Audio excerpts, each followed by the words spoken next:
Good evening. I'd like to call to order the Madison County Board of Education. When you come in the door, there are agendas, and on the back of that agenda, if there's something that you'd like to address the board about, we ask that you fill out that paperwork and give it to Ms. Wilson, and we'll give you the opportunity to speak. First on our agenda is item 2A, and that's the reorganization of the board that we do once a year. What I need at this time is to entertain nominations for chairman of the Madison County Board of Education for the 2024 calendar year. I'd like to nominate Samantha Burford as chair. Any other nominations?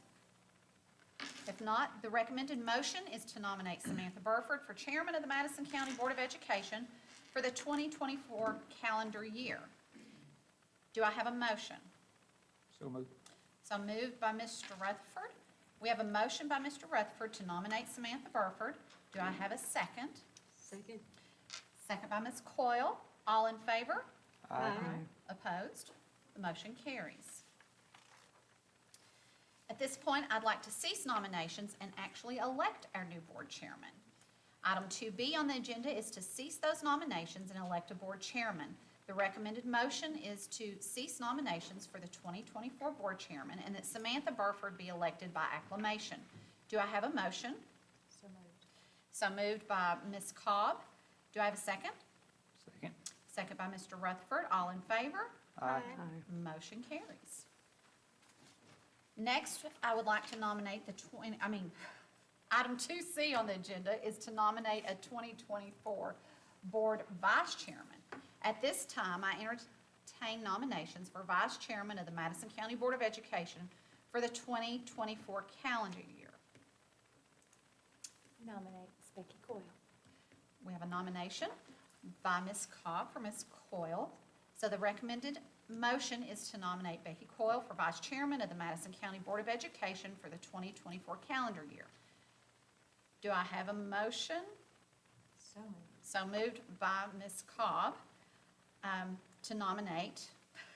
Now do I have a second? I'll second. Second by Ms. Burford. All in favor? Aye. Motion carries. Now, item 2D on the agenda is to cease those nominations and to elect our vice chairman. The recommended motion is to cease nominations for the 2024 vice chairman and that Becky Coyle be elected by acclamation. Do I have a motion? So moved. So moved by Mr. Rutherford. We have a motion by Mr. Rutherford. Do I have a second? Second. Second by Ms. Cobb. All in favor? Aye. Motion carries. And now we will switch chairs.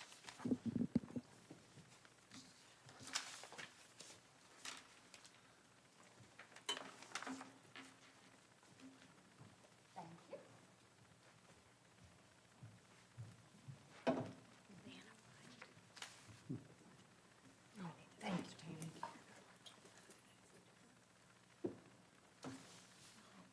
Oh, yeah.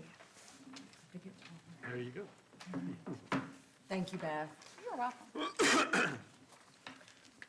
All right, next on our agenda is number 3, our vision. Mr. Rutherford, do you care to read our vision statement for us? Yes. Madison County Schools, in partnership with the community, strives to equip educators and students with the skills to lead by example, develop and speak with a unique voice, and explore their academic curiosity to make a positive impact on our community and world.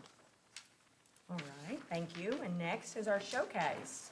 Foley Middle School Student Voice Committee. Dr. Gillum, would you like to introduce our guest? I will. All right, tonight for our student showcase is Foley Middle School. We have Principal Donnie Hundley and Assistant Principal Shane Richardson. They're going to provide an overview of Foley's newly formed Student Voice Committee. Also with them are 2 student representatives. We have 8th graders Olivia Coburn and Katarina Ebert. They will provide their perspectives on the committee's work to support the community and improve Foley Middle School. We appreciate the board having us here tonight to share with you all our new student leadership group. You see a picture up here on the screen of the whole group in its entirety. We're excited about this new group and what it's going to do to our students to be able to give them a voice to the administration and the teachers at Foley. I want to share briefly about this group and what it came as a result of. We're super excited at Foley about our Student Voice Committee. We have a group of adults in our building, our MTSS team, multi-tiered system of supports, that meets monthly to look at academic, behavioral data, and to think about next steps to improve our school, our climate, our academic programs. And that team set a goal this year to incorporate more stakeholder voice, including student voices. So this team, which is about 15 students that applied and then were reviewed their applications by that MTSS team, is represented by these two young ladies that we're really proud of. You see up there on the little flyer there that we have two purposes for our student voice committee: to improve our school by using student voices, and then also to help them in a leadership capacity to engage with the community. So Miss Katarina Ebert is going to share her perspective on why she wanted to be a part of this team, and then Miss Olivia Coburn will share one of those engagement opportunities with the community.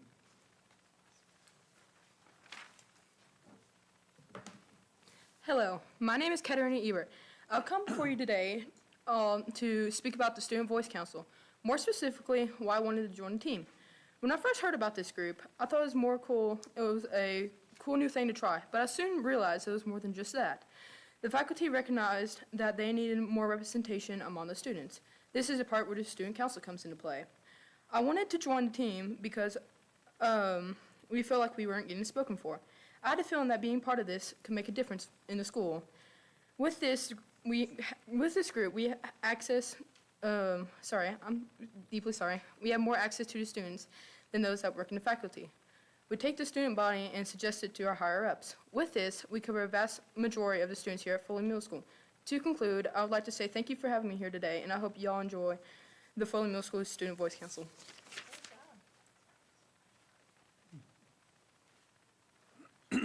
Hello, my name is Olivia Coburn, and thank you for allowing me to speak today. The community outreach project that Foley Student Voice Committee assisted with in December of 2023 was a clothing drive where we collected hats, gloves, and socks for those in need through the Susan's Love Memorial Charity. It was a great success and a great learning opportunity for our class. This is the first year we have put together this drive and looking forward for it to continue in future years. Thank you. Thank you. Thank you. Thank you. Great job.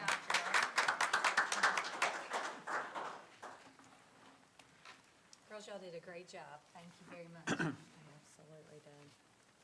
All right, moving on our agenda, number 5 is the Board Recognition Month. Dr. Gillum will read a proclamation, Art Teacher of the Year Award. Okay, all right. So let's jump right in. We're going to go to the staff recognition. The Kentucky Art Education Association announced the recipients of their Art Educator of the Year Awards at their annual conference in early November. Our art teacher at Daniel Boone Elementary, Mrs. Tina Williams, was awarded as the 2023 KAEA Elementary Art Educator of the Year. This award recognizes educators who help build a strong arts focus in their schools.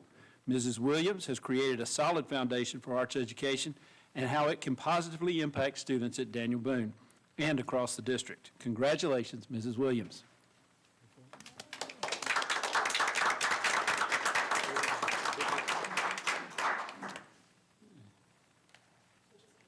We get a picture? Okay. Just right up here. You want to get with her? Yes. Jump in there, Samantha. Yes. Congratulations. Thank you.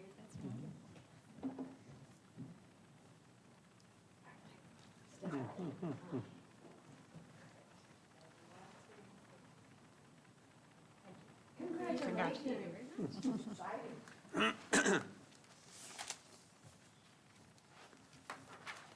All right, and we have another additional awards, not staff, but it is our Madison County Board of Education. And I'm going to read a proclamation that was presented by the Madison County Fiscal Court earlier this week.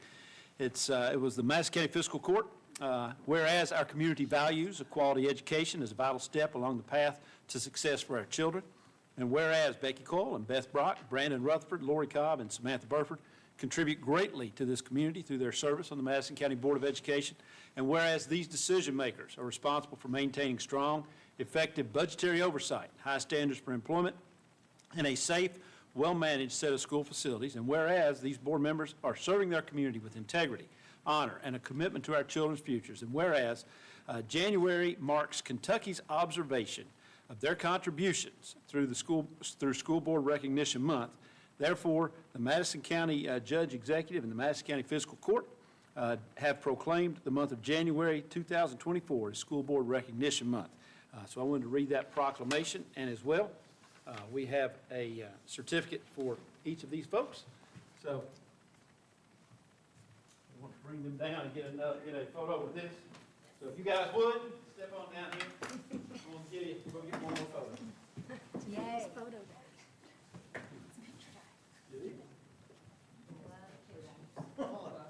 Brandon Rutherford.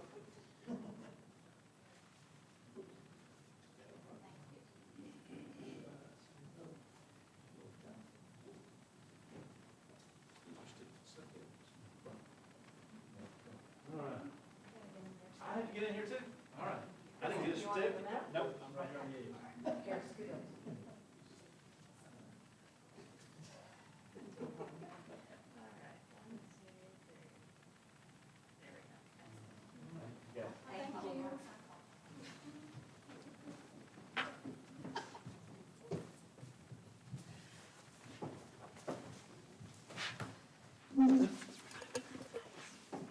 Thank you, that's very nice. It is very nice. And I want to say that we've got some cupcakes and some gifts from our principals. And back in November, around Thanksgiving time, we got gift cards from the elementary principals. So that was more around Thanksgiving. They wanted to do something a little different. So we thank everyone. They make our jobs easy up here. So we have some great principals and staff. All right, next, number 6 on our agenda, audience comments regarding agenda items. Tammy, do we have anyone? All right. Moving on then. Next is our consent agenda. These are the items that the board sees regularly and we are familiar with. Items to be approved on the consent agenda are the minutes of the December 14th, 2023 regular meeting, the December 19th, 2023 special meeting, and the December 28th, 2023 special meeting. The claims, superintendent's personnel actions, leaves of absence, to declare technology surplus, the board's participation in actual expenses for the 2024 events associated with COSPA, KSBA, and KASA, to adopt the Board of Education schedule of meetings for the 2024 calendar year, the following out-of-state field trips, the B. Michael Caudill Middle School trip to Mason, Ohio on May 20th, 2024. The Foley Middle School 7th and 8th grade band trip to Pigeon Forge, Tennessee on May 4th, 2024. The Madison Central High School Science Olympiad trip to Brentwood, Tennessee on January 26th and 27th, 2024. One shortened school day application, and the revised school improvement plan for TSI, which is targeted support and improvement. Are there any questions about these agenda items, consent agenda? All right, then I need a motion to approve the consent agenda as presented. So moved. Is there a second? I'll second. All right, the motion's been made by Mrs. Brock, seconded by Ms. Cobb. All those in favor? Aye. All right. Next on the agenda, to approve the 2024-2025 school calendar. And I believe we have Mr. Neely, right? That's gonna, oh, did I skip the, oh, wait, I don't know if I have that. Right there. There. Yep. Sorry, they're out of order. All right, yes, our monthly reports. I apologize. Tonight, we have Chris Clark, Director of Ignite Academy North and Ignite Academy South, to present our instruction report. I apologize, I didn't mean to skip you. Very important. So we got up here, let me make sure I can figure this thing out. All right, yeah. So glad to be here. This year I can share some concrete numbers instead of speculation because we've got a couple years under our belt or a year and a half under our belt with you guys at both of our campuses.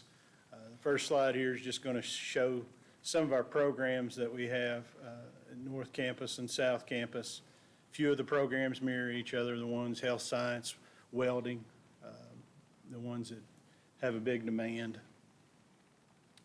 Here's our enrollment numbers if you compare year over year. Last year we had 1022, this year we have 1106, so a little bit under 100-person growth. And these are unique numbers, or we're not duplicating students, so they're non-duplicated numbers that you're seeing here. And these students don't stay there all day. They go back and forth on a block schedule. We make 3 trips a day. Here's explorers, concentrators, and completers. These are important numbers because you want to make sure you're moving folks through. Explorers, if you've taken a class in a pathway. Concentrators, you've taken 2 or more classes in a pathway, and a completers, obviously, you've taken 4 classes or more, and you have completed your pathway successfully. And you can see those numbers there. Southerns went from, or the south end of our county would be a better way to say it, went from 85 to 126 completers. And Central has went from 111 last year to we'll have 168 this year. So everything's heading in the right direction there too. CTSO participations, just basically student organizations. I think you can track these numbers because if students are interested in participating, doing things, then obviously they're engaged. The only dip we had was in HOSA, and I'm going to contribute that dip to some employee turnover at bad times in the middle of the summer and getting the year started off right, and it being their first year. Just trying to get their feet wet and transition from business and industry into education sometimes can be a little bit of a curve or a challenge, but I think that number will come back up again this year too. And on the CTSO, don't have it on a slide, but the second week of February, we'll be hosting the regional skills competition at North. It's pretty interesting to see kids all over the region come and competing. Just for people watching at home, the HOSA is the health science, right? Yes, it's the health science. Certifications, again, more good numbers. We're transferring meaningful benefits to students once they transition out of high school, whether they go to college, 2-year degree, or go to work. Total certifications last year were 316, total certifications this year 355. The South campuses went from 58 to 110, so they almost doubled. So again, making good gains, and the South campus, keep in mind, that's pretty much brand new. The students always had to transport to North, so they're not going to probably see the gains that we're going to see in the South, but it is good to see those gains. Dual credit enrollment, again, you see those numbers. We've got 160 last year, 377 this year, so that number's really jumped in students being able to take advantage and opportunity of dual credit offerings. Our teachers and deans, Ms. Burns in the South, Ms. Smith in the North, have worked hard for this, and you see the South, again, is helping a lot because last year was our first year. No teachers were approved to do dual credit. This year we are, and we're going to have 112 students there that'll do dual credit, but those are good numbers too.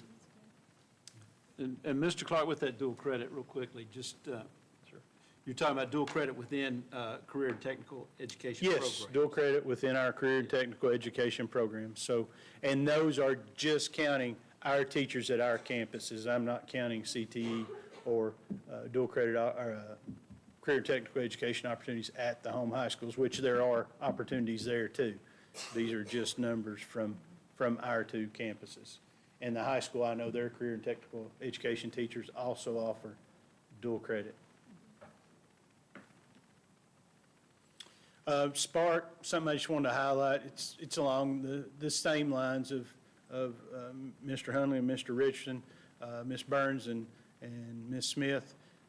They've spearheaded this thing to get a group of kids. They had to apply. They had to sit through an interview process with Mr. Ray and Ms. Lakes, and they get to participate or be part of a council at our school, and they're really taking the bull by the horns with the MTSS, or multi-tiered systems of support, and trying to thread that throughout our school.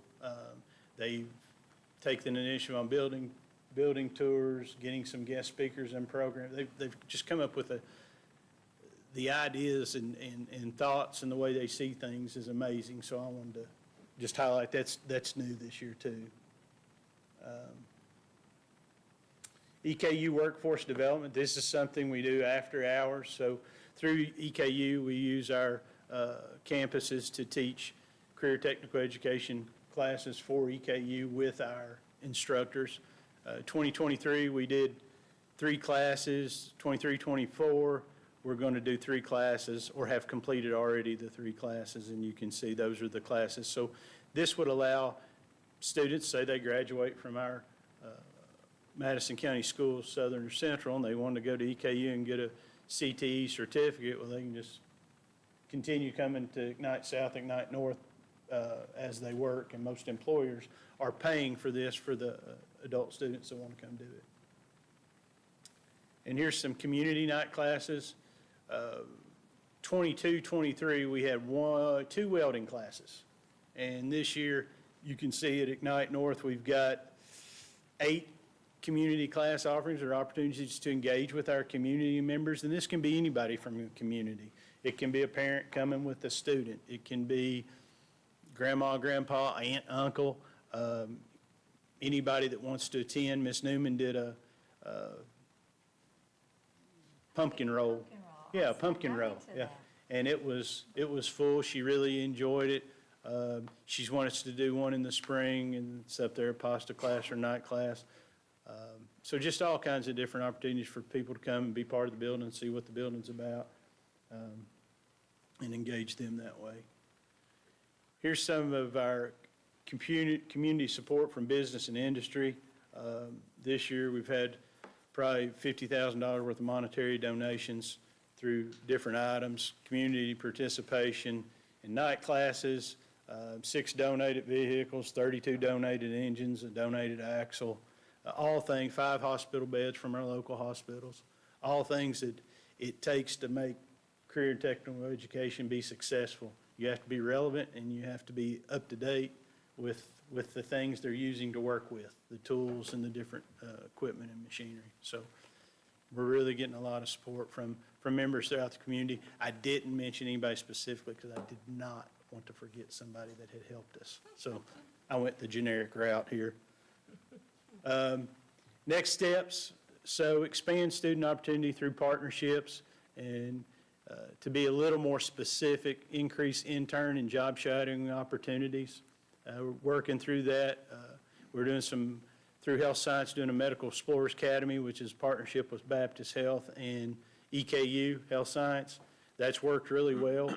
And just continue to look at these opportunities outside of co-oping. You can get good exposure without necessarily having to have a job if that's not going to work for you, or there's no opportunities in getting a job. Just trying to open doors, a way they can network and connect. Speakers and trips, exposing students to what pathways look like in the real world. That came out of the Spark group of students. They said, you know, we're working with the trainers, we're learning skills, but we want to see what it looks like in the real world. Like when we move to our next step, what does it look like? So trying to increase that, expand co-op placements for students that have completed their pathways. Trying to get students to co-op within their pathway. If you're a welding student, trying not to get them to go to a retail place to co-op. Trying to get them plugged into where they're actually able to go and weld and experience what welding is. 2 things, either they're going to learn they don't want to do it, save them time and money later on down the road, or they're going to learn that's really what they love to do. Increase completers and certifications, that's big. It's big for funding. It's big for preparing the students to move forward, whatever their next transition is, and doing that through student input and feedback, and intentionally scheduling by working with high schools and getting what is it the students want, what is it you need, letting them have a voice and a choice, and then being able to move and adapt to make it happen the best we can. And then the last thing down there at the bottom, again, just continue to increase night classes and explore adult education. You guys have any questions for me? No questions, but if I had the ability to do a cartwheel right now, I would probably get down there and do one. I've been on this board for a long time, and this has been a vision of ours for a really long time. And to see the work you all have done with the results is probably one of the more rewarding experiences I've had on this board. To see how you all have increased engagement, you have made this appealing, you and your staff have worked so hard, and those students are obviously interested. As those numbers go up, I am so proud, and I'm so excited of what we're doing in Madison County. That's Well, amazing. Thank you. Let me clarify. I'm riding with you guys. The teachers and the deans are doing it all. I'm just, get a follow along. I get a lot of comments in the community about how excited they are, particularly the industry. And, just to give these students this opportunity is just, I'm like Beth, I think we could all get out here and do backflips if we could now. Well, sometimes I think we use the word opportunity, and what you guys have done is, it's more than an opportunity. I mean, it's changing lives. Yeah, I mean, we are giving these kids the tools. If this is the way they want to go, they can go right from high school into the workforce, and they're not making $10 an hour. They have careers in place, and that is life-changing. Yeah. And I just think that is just phenomenal. But the community piece of this, to me, is really important, too. I hear a lot of things we're offering the community, these after-hour classes and all that is just phenomenal. I did Miss Newman's class. That was so much fun. My pumpkin roll didn't look nearly as good as hers did, but it tasted good. But that kind of stuff is really fun, and it gets our community involved, and, her students were helping, and, it was just really nice, and I'm glad to see, we're picking that piece up a little bit quicker than I think we thought we would. Yeah. So I think that's awesome. We don't have It's all long. We going gotta move. quicker than what I expected. I mean, I'm just amazed. I'm amazed. I think how the kids are able to do these things in real life. I know you've done some projects where the kids have come up with a solution, figure out what's wrong, how to fix it, and how to implement it. And I think that's great. And these kids, because not everyone goes to college. And this is a perfect example of how these kids go straight into a career right out of high school. And I think it's wonderful. It just makes them so employable because they've got the skills. These employers don't have to train them. These guys already know guys and gals already know how to do this stuff, and sometimes better so than their current employees. Yeah. So, I mean, it's just great all the way around. Well, our teachers work hard going out networking and finding out what skills do they need, and then we weave that into what we do on a daily basis to have them prepared for that next transition. And one side effect, or I guess indirect effect, that's been pretty cool to see is in the school when you collaborate on projects, as Mr. Rutherford described or talked about. You have business and marketing going down and making either pamphlets, brochures, commercials, taking pictures, and engaging with a group of kids they typically would not be friends with. Somebody in welding or somebody in carpentry, and you see people learn to get along with each other or meet each other that normally maybe they wouldn't cross paths with. So I think that's a huge indirect benefit too of what these buildings lend themselves to, just naturally. I'm impressed with the people that's made these donations. I mean, 60 motors and 6 cars or something. Yeah. It's quite a bit to. And those are just community members that call up and say, I got a car, would love to donate it to you guys and use it for its education If you had to go out and value. buy those just for those students to work on, we wouldn't be able to afford that. No way, Yeah. no way. And years ago, that's where we led when we first started talking about the career centers, is getting the factories and those to help us to get it going by donating stuff like that. And then the economy fell and we just put it on hold. Now we're Yeah. here, and it's good to see, in a year and a half, you've already got this much involvement with everybody. So that's good. I'm impressed. I'm going to add one more thing. We hear a lot about, Madison Central or Madison Southern, it's very crowded. When are we building a new high school? Here it is. These are our high schools. This is in conjunction with our high school, and this is the future. This is where it is. And so, to everyone that keeps asking us, this is it in Berea and Richmond, and these students. State-of-the-art. It is state-of-the-art, and obviously, these students love it. And now, our community is loving it with the nighttime classes. So I think that's going to be a new growth, too. So we're super excited. And another unique piece we have to that, just to add on what you said, is you can go to Central and go to Ignite South. Because we have industrial maintenance down there, don't have it at the north. But you can still stay a Central student, but go there, or vice versa, be a Madison Southern student and come to North. So you guys have really thought through that process well it just expands opportunities for students that may be interested in something that's not at their campus. It's all about the students. Yes, So we ma'am. want to make it great for them. Great job. All right, thank you all. Thank you, Mr. Clark. All right, next on our agenda is Jonathan Smith with Branscombe Construction, who'll be presenting an update on our new Madison Middle School project. Good evening. I just want to give you all a quick update of what's going on at the middle school. Work's still been progressing. We knew at some point weather's going to catch us, and the way it looks next week is going to be that week. So we've been preparing for this, and like we've talked about before, a lot of things are ahead because we would have some winter at some point. So, but still a lot of good progress. Actually, these pictures were taken just this week, so you see the rain. It was when it was raining, but that's the slab in Area A that was poured. We talked about the last meeting. We was prepping, getting ready for it. That's been poured. Some more structural steel has been set there next to that's looking towards the gym in the front of the school there at Area A. This is the area we've been working on. That's the loading dock, and to the left there, I'll show you just a minute, that's the kitchen area. That's the only area of slab we have left to pour. And obviously you see there in the kitchen, a lot of plumbing, a lot of underground in there, so it's taking a little bit longer to get that ready.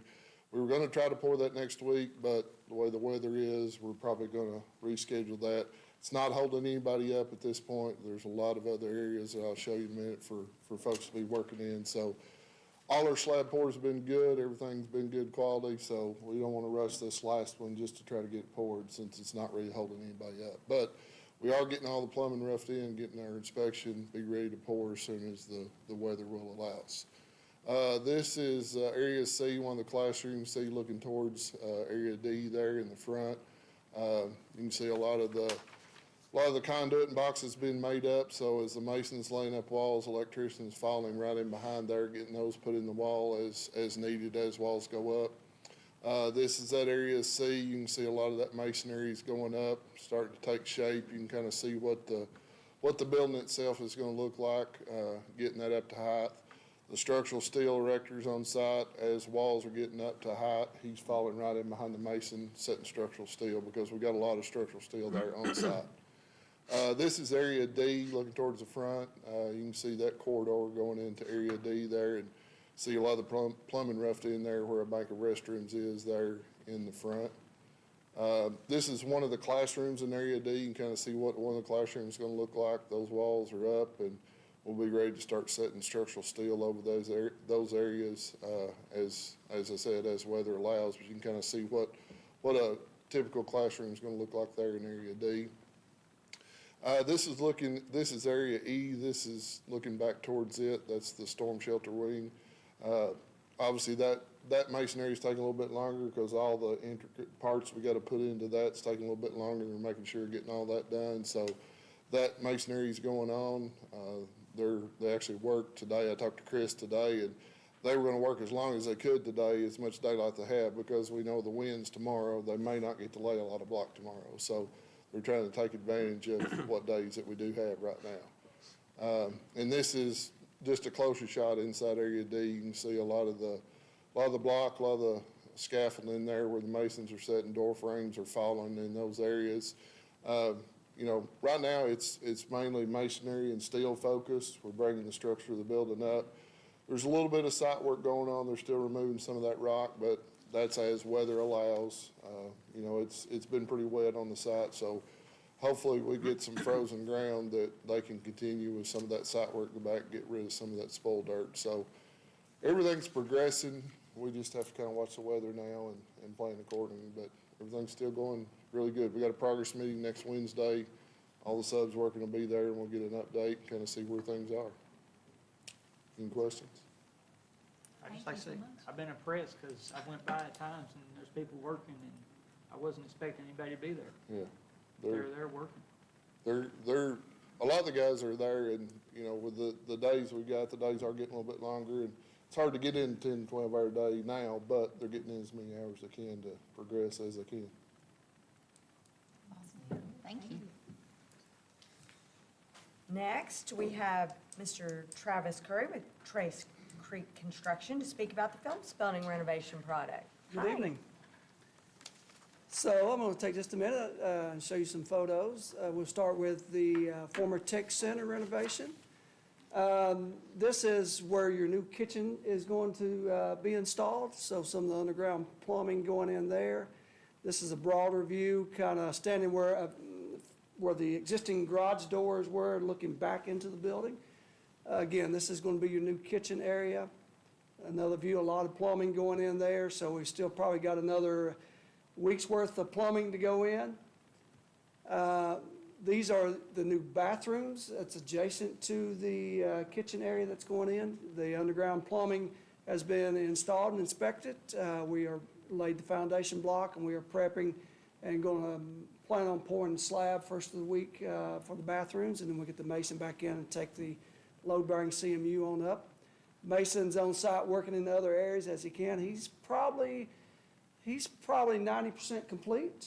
One of the other pictures I didn't show, the painter was on site this week doing some block fill and getting ahead of the metal stud framing guy that's mobilized this materials this week, and he's going to start metal framing next week. Phillips Building, let's talk about that project. So this picture here is standing by our job trailer looking toward where the new band parking lot is going to go in place. We're working down in this little valley here, getting some fill material in. This is a photo of if you're standing on the far side of the new band parking lot looking back toward the school there. That's kind of the existing condition of the parking lot. We're within 2 inches of being at subgrade, so we stopped on that today with all the rain that's coming in tomorrow. We didn't want to take that on down. We did meet with the paving contractor on site, so we're going to get as much of this band parking lot down on subgrade, and weather permitting, he's going to come on site one day next week and get some stone down so we can turn it over to Mr. Clark for some temporary parking that he's wanting to get in place. So this is looking back from the existing parking lot in front of our job trailer where the new concession building and stuff's going to go. We started taking up the asphalt there this week, and this is where they're just stockpiling and moving the material there in preparation of getting the subgrade there and starting the foundation for the new concession area. This is the existing Phillips building slab. There's a lot of saw cutting existing slab. We're cutting new trenches and taking out slab for new plumbing rough in and foundations. So we started on that.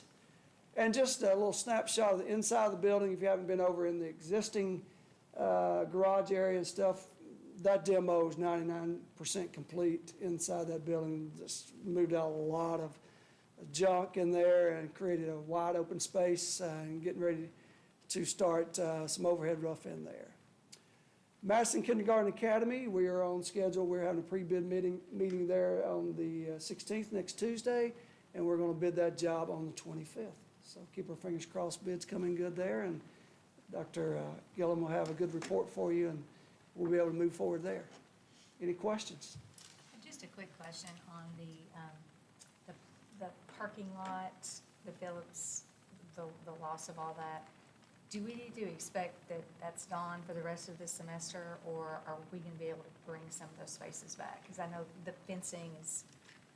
Yeah, that's going to be gone, because we're, as soon as we get this band parking lot, as much as that as we can, Mr. Clark and I had already talked, we're going to give some temporary parking there, because once we get that band parking lot turned over, we're ready to start tearing the rest of that asphalt and the where the soccer field and all that's going, yeah. Won't get the whole thing back, but we'll be able to add a few spaces there. Yes, yeah. And we've been coordinating logistics with Mr. Clark. There'll be a little rerouting there, but he's been prepping everyone for that, so.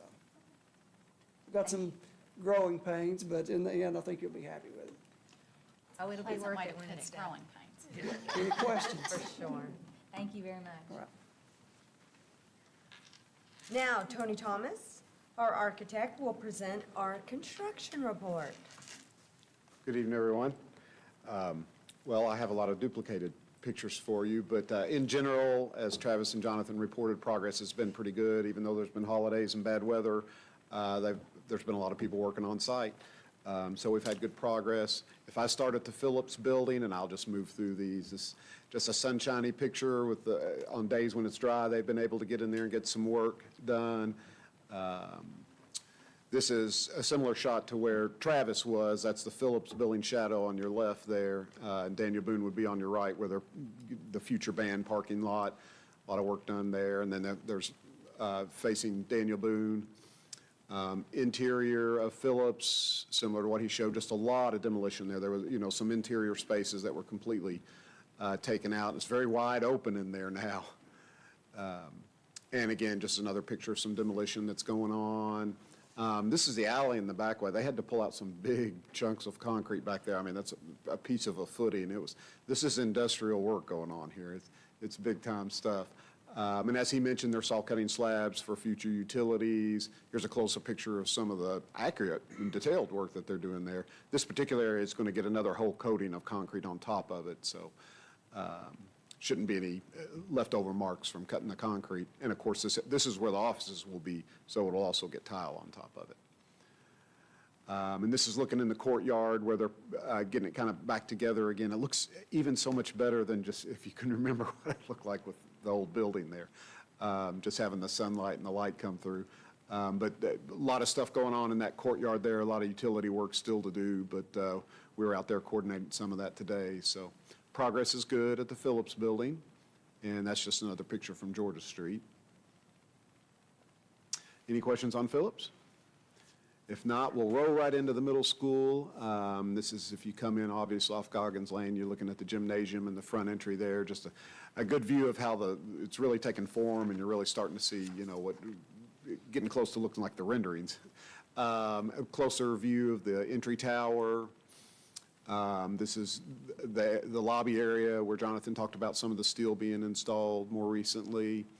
A picture of the classroom wing. This is the wing that's extending out towards Goggins Lane. And he mentioned the storm shelter. This is another picture of the storm shelter. Progress is good. The kitchen area, he mentioned that. Again, one of the last places not to have a slab yet, but there's a lot of underground work there. But even in the cold weather, they're still getting some concrete poured and getting work done, so good progress there. If you look toward the back, when weather permitting, they are still getting some earthwork done, and we still got a couple of volcanoes back there, but that's the topsoil that'll be spread out later. So progress good at the middle school. Any questions there? Former Kentucky Tech Center, you can see the duct work in. They're starting to clean things up, get some paint on the walls. Again, just more shots of and a lot of what you're seeing in the ductwork and things is actually the phase one bid. If you remember, we broke it out into phase one, some of the ESSER reimbursement there. But they're doing a good job, and it looks good. As he mentioned a few days ago, we had the underground and footings in, and cooler freezer slab, and a couple of days later, this is where the addition's going to be for some mechanical equipment. There's a block wall creating a classroom. So now we're looking at those restrooms just today.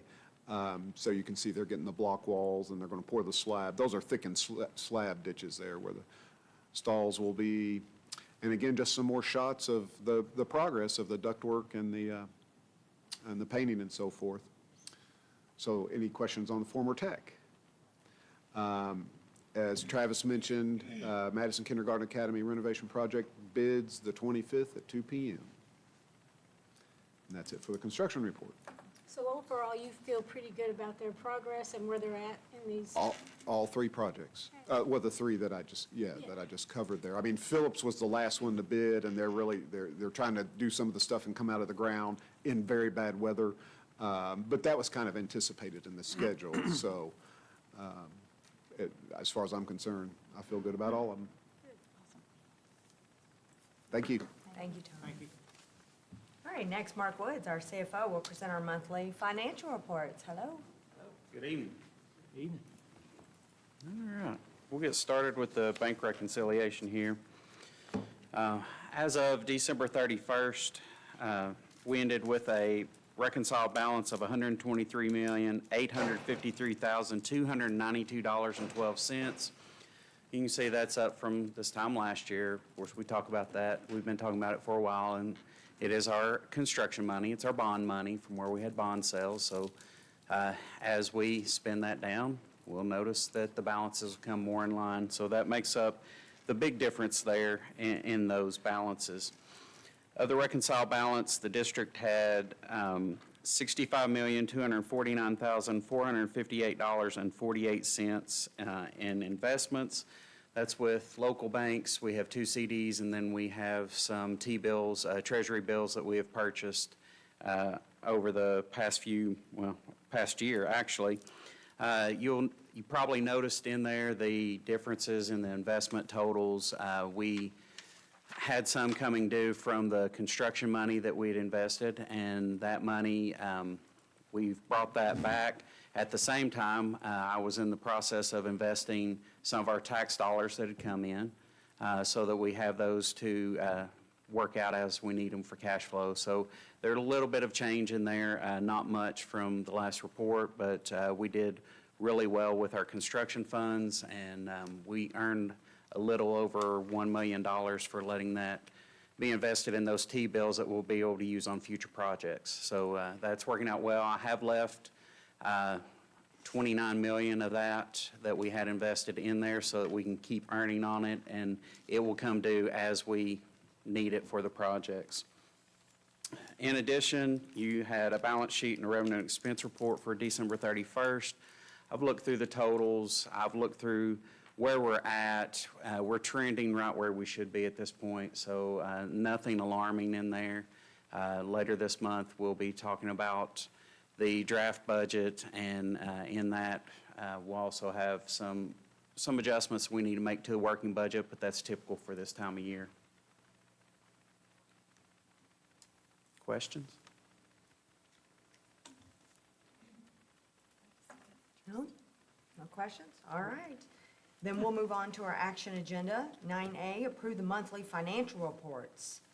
I need a motion to approve the monthly financial reports as presented. So moved. Is there a second? Second. All right, then we'll go with Ms. Coyle made the motion and Mr. Rutherford seconded. All those in favor? Aye. All right, Thank thank you. you. Thank you, Mr. Woods.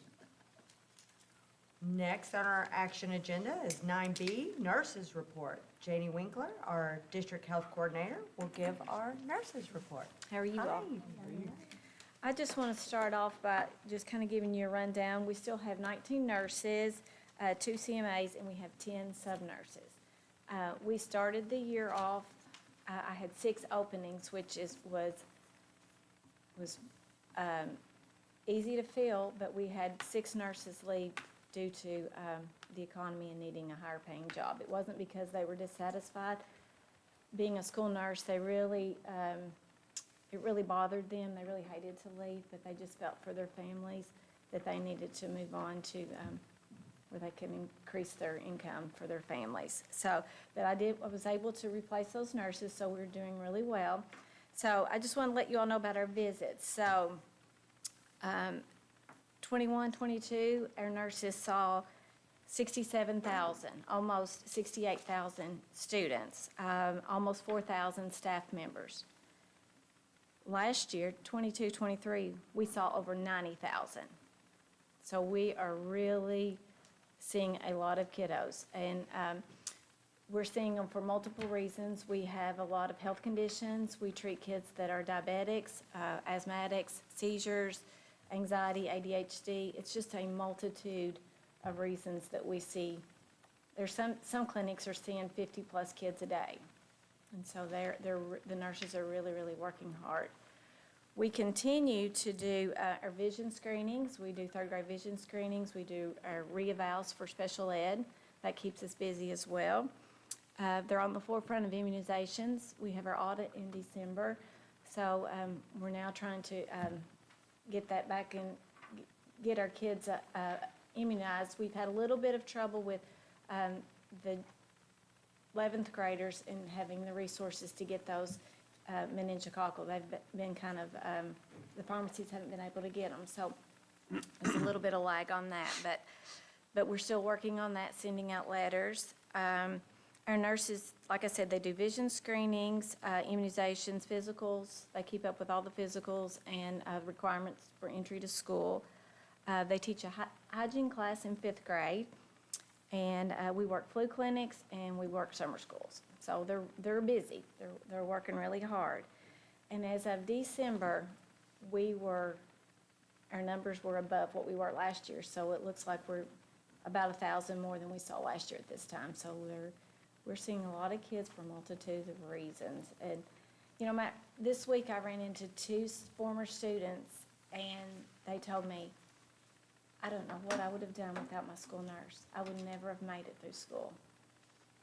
So they wear many hats. They help the counselors, you know, they're substitute mothers. They help the counselors, they help the teachers, they sit in on meetings. They are really working hard.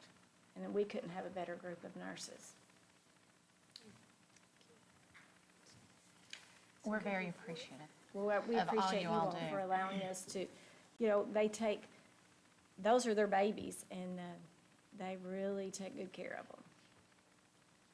They do a great job. The staff, I know, views the nurses as just an invaluable part of the team. Y'all are amazing. I think the numbers speak for themselves. It's kind of shocking that we went from 67,000 to 90,000 last year, because we keep a total of how many students we see a day, how many staff, how many fevers, who we send home. So we tell the nurses we are in the business of taking care of students, but we're also in the business of keeping them in school. So we try really hard to keep our kids in school.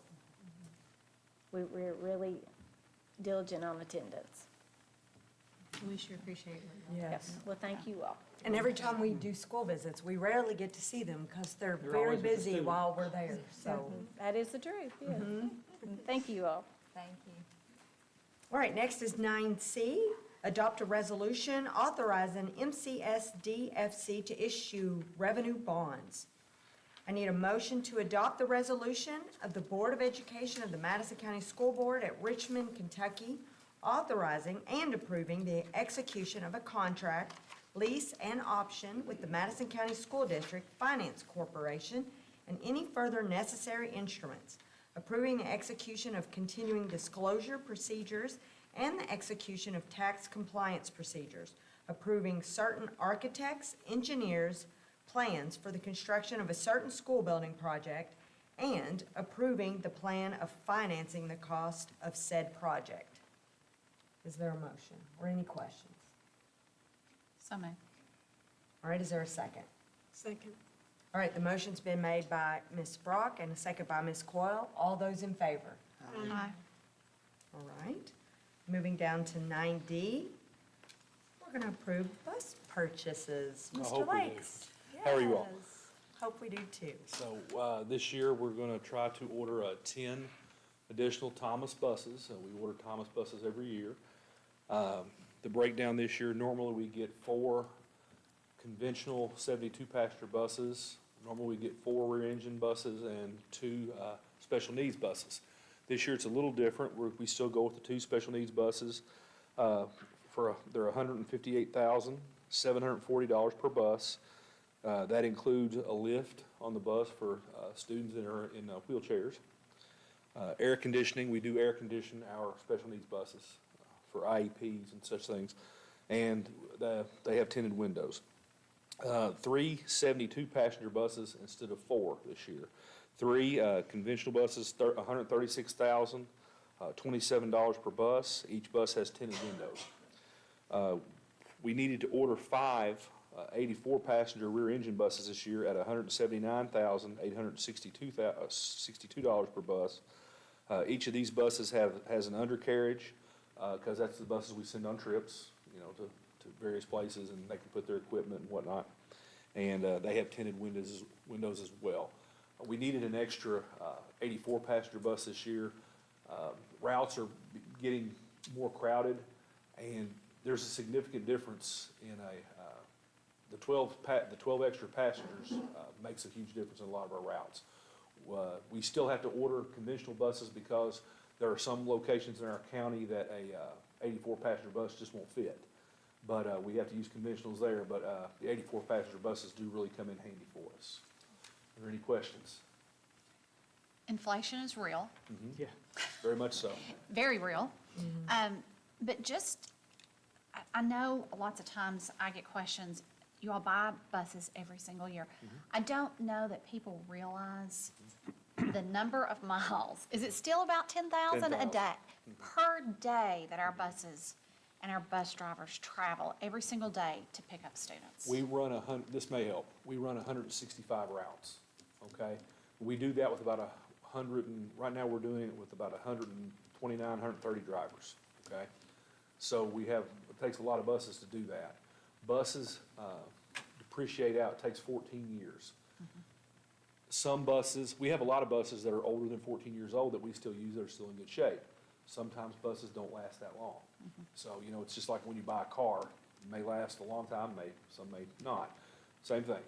But 14 years is what they're supposed to last. And so we have to keep getting buses each year, so the ones that drop off the other end, we have something to replace them. So you said we're running about 140? How many do we have in our fleet, do you think? I think we have 168 that we Somewhere. keep inspected, we have sub buses, that's Ready to both roll. Richmond and Berea, Yeah. that we use, you know, and they're always, you know, I say always breaking down, it's not that bad, but they do break down, so we do have to have sub buses to replace the buses on routes. Right. So we have those extra, you know, and once they become, our sub buses aren't as good as our route buses, but we don't have to use them as much, so, So we're not even doing 10%. no, we're not. How are you doing on hiring bus drivers? Well, Still have a shortage? Yes, we have a shortage. We've hit afraid to say this, we've hit a little hot streak, so we're Don't doing. jinx us. Huh? Don't jinx us. I know, there you go. We're doing a little better right now. Generally, what happens, we'll keep somebody training quite a bit. You know, we'll get 2 or 3 that apply, and we'll get them going, but we'll lose 1 or 2. And so right now, we've got 2 in class. If we don't lose anybody the next little bit, it helps us. And, you know, we'll have a streak where they'll come in. We schedule orientation meetings when they apply. We call them, our head driver trainer does that, and she brings them in and meets with them.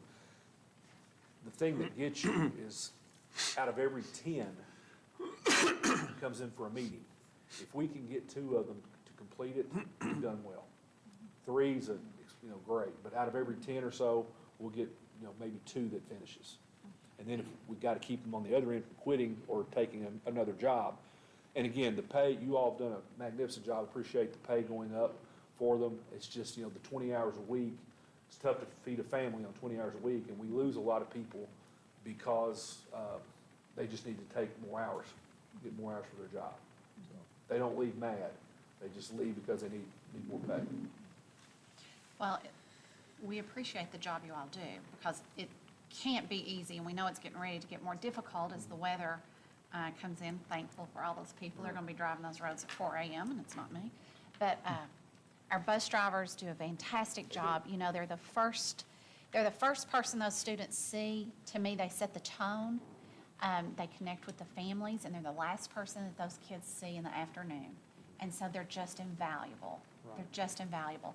The mechanics that keep those buses on the roads, I mean, if it wasn't for them doing such a good job, we'd be buying 15 buses every year.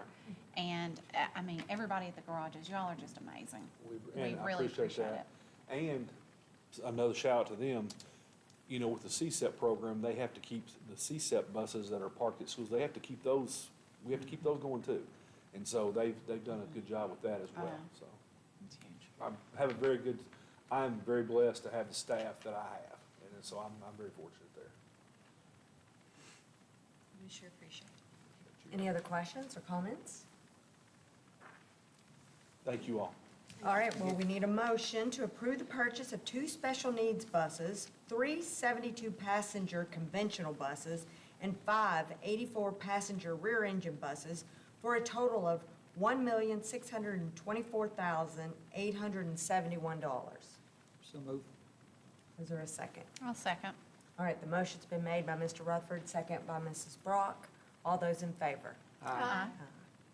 Thank Okay, you. thank you, Mr. Lakes. Thank you. Next is 9E, to approve the 2024-2025 school calendar. I was jumping ahead earlier. That's right, that's okay, that's all right. It's operations night tonight, and I would be remiss if I didn't thank Mr. Lakes, Ms. Winkler, Ms. Carmichael, and Mr. Burnett back there. I mean, they do a lot of stuff that nobody knows. You know, with nursing, Frisky, food service, technology, there's a lot that goes with it, and they get in there and grind just as hard as anybody else, and so thank you all for that. And yes, we're lucky that Shane has a good group, because, no, I'm just kidding, we love Shane, and he does a fantastic job, but he's got a great staff with him, because that is an unbelievably tough job. It sure is, but we get the kids there, we get them home, and that's what we're supposed to do, and we appreciate all the folks in our operations. As far as the calendar, we had 3 calendars that was voted upon last week, and we had 718 folks respond, and draft 3, which you should have in front of you, came out the winner with 53.1%. Draft 1 was second with 37.3%, and draft 2 received 9.6%. So I would like to recommend to the board draft 3, which the hot dates that people are going to want to know is first day of school will be August 14th. We have PD in front of that, opening day, if you want to, you know, we have the key there on the right-hand side if you get confused on what that means. Fall break is the first full week in October, and that will be October 7th. So it's a little later. Christmas break, last day for Christmas, December 20th, and then we will not return until January the 6th. And spring break will be April 7th through 11th.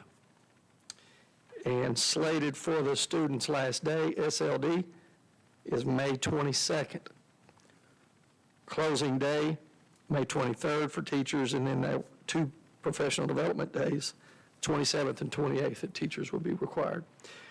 So the instructional days and work days there on the side in gray, we're required by statute 158.070 to have a minimum of 170 days or 1,062 hours, and there we'll have 171 instructional days. So we built in a day for snow or what have you that may happen that we won't have to make up. And then, of course, we'll continue our NTI days as well. So, again, pretty good calendar. There, you know, as I said before, calendars don't have a lot of wiggle room there, but this is had a really good response. Like, again, 718 folks voting for it, and that's what we have. So that's what I'm recommending to you all is calendar 3 to be approved tonight. Are there any questions about that calendar? Quick question. Make sure Yes. I'm reading this right. Yep, So October the 4th, we have a PD day, correct. which is no students. That means teachers will be in, no kids. No students.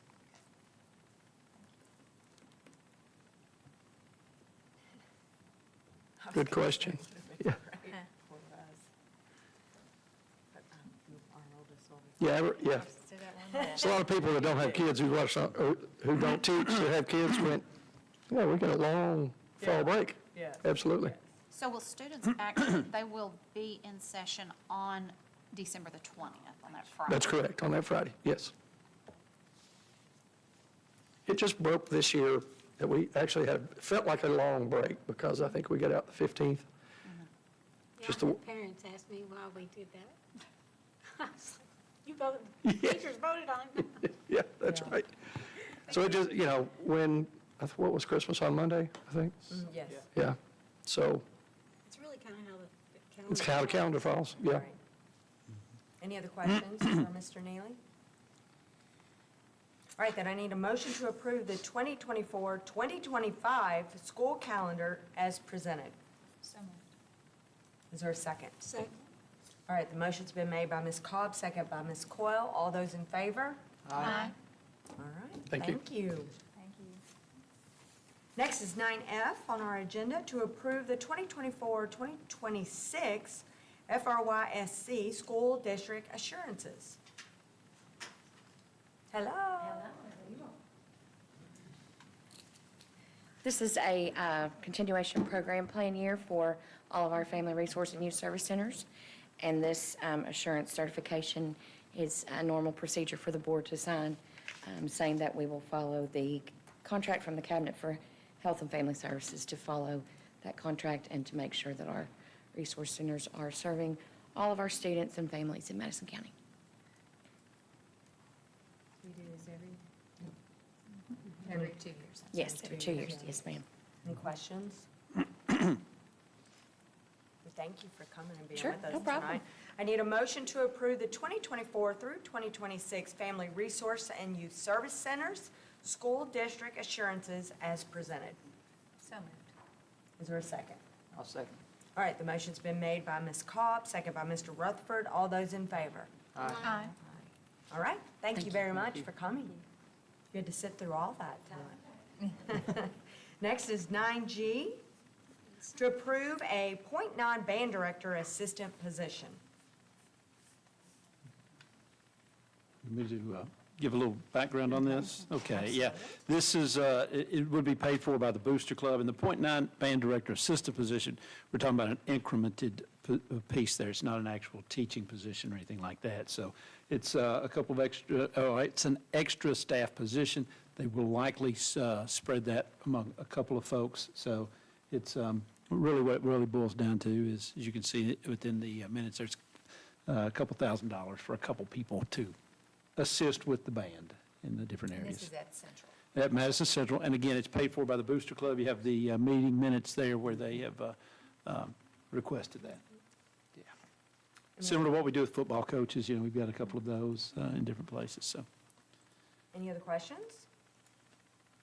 All right, then I need a motion to approve a .9 band director assistant position at Madison Central High School to be paid for by the Booster Club. So moved. Second. All right, the motion's been made by Ms. Brock, second by Ms. Coyle. All those in favor? Aye. All right. Next is number 10, Superintendent's Report. Dr. Kelly. All right, thank you.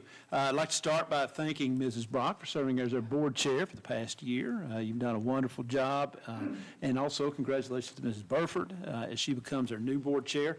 I just want to also mention that how much I appreciate, we gave the board certificates here, School Board Recognition Month, but I want to say how much I appreciate working with this board and the fact that they want to do the very best for our students and our staff and our community.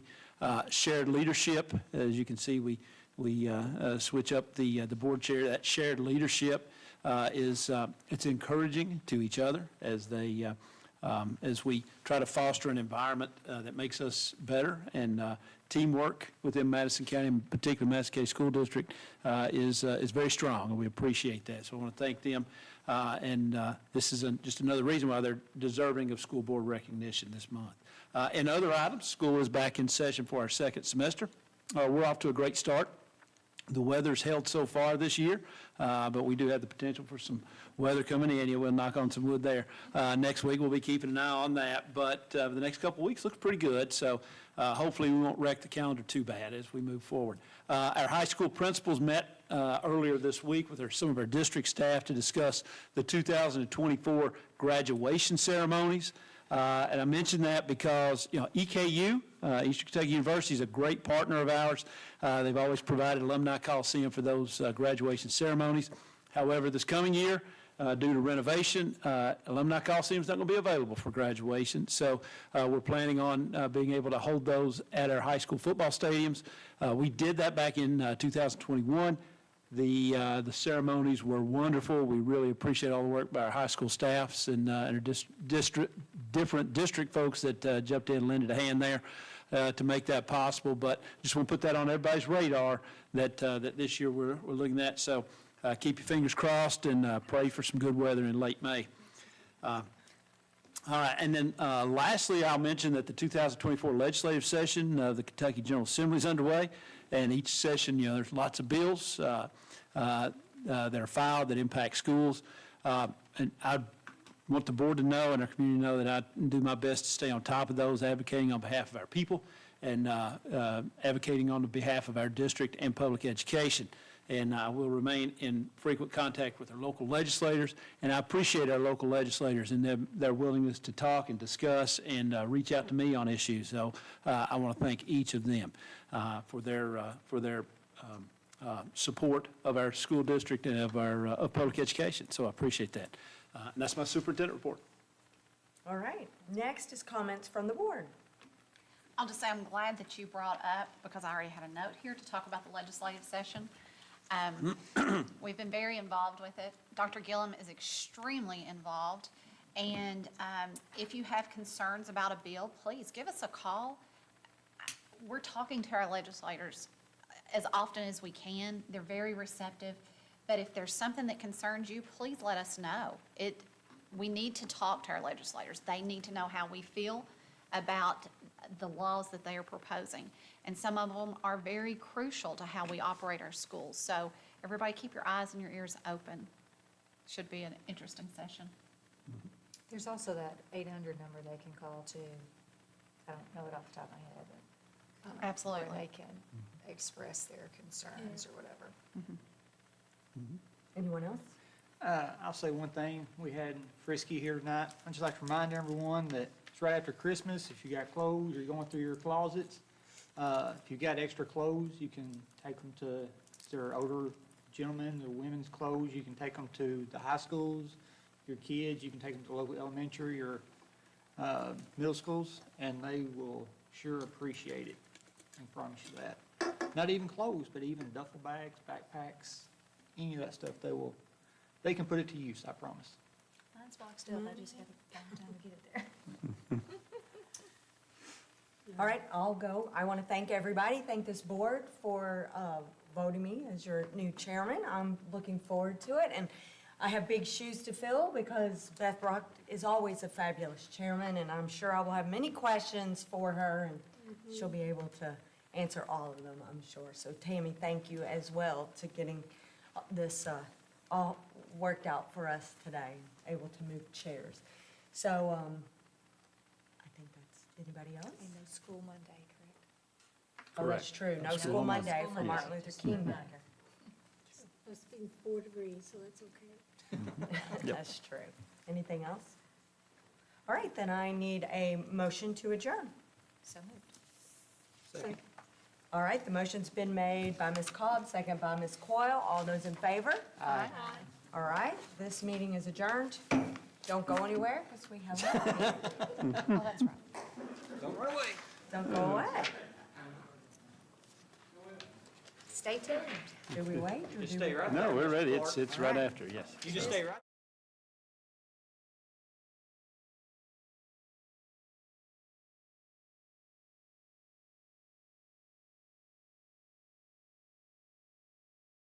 The Madison County School District Finance Corporation special meeting on January the 11th, 2024. It is 7:13 p.m. and this meeting is called to order. So the first, after the calling the meeting to order, number 2, we're going to confirm our officers. So I need a motion to confirm the following officers for the Madison County School District Finance Corporation. Board Chair Samantha Burford as president. Board Vice Chair Becky Coyle as vice president. Board Secretary Dr. David Gillum as secretary and district treasurer. And Mark Woods as our treasurer. So moved. And I need a second. I'll take one of you. Second. Okay, then we'll have Ms. Cobb making the motion and Ms. Coyle making the second. All those in favor? Aye. Aye. All right. Number 3 on our agenda is to approve the minutes. I need a motion to approve the minutes of the last Finance Corporation meeting on April the 13th, 2023. So moved. Is there a second? I'll second. All right, the motion's been made by Mr. Rutherford, second by Ms. Brock. All those in favor? Aye. All right, motion passed. Number 4, consider resolution for issuance of revenue bonds. So please bear with me as I read the motion, all right? And it's in all caps, so gotta pay attention. All right, the motion is to adopt a resolution of the Board of Directors of the Madison County School District Finance Corporation relating to and providing for the issuance of $21,640,000 principal amount, subject to a permitted adjustment of $2,160,000 of special obligation bonds, school building revenue bonds, in accordance with sections 58.180 and 162.120 through 162.290 and 162.385 of the Kentucky Revised Statutes, along with House Bill 678, passed in the 2022 session of the Kentucky General Assembly to provide funds for school building purposes, providing and determining the duty of said corporation in connection with the operation of the school property, the creation of funds sufficient to pay the principal of and interest on said revenue bonds as and when they mature, the creation of adequate maintenance and insurance funds, authorizing and approving the execution of continuing disclosure and tax compliance procedures, and authorizing the execution of a lease of such foregoing property to the Board of Education of the Madison County School District. Do I have a motion? That's a mouthful. So moved. All right, do I have a second? I'll second. All right, the motion's been made by Mr. Rutherford, second by Ms. Brock. All those in favor? Aye. All right. Next, number 5, I need a motion to adjourn. So moved. Is there a second? Second. Okay, that was at the same time. There's a motion made by Ms. Cobb and a second by Ms. Coyle. All those in favor? Aye. All right. We are adjourned. Can you read all that again?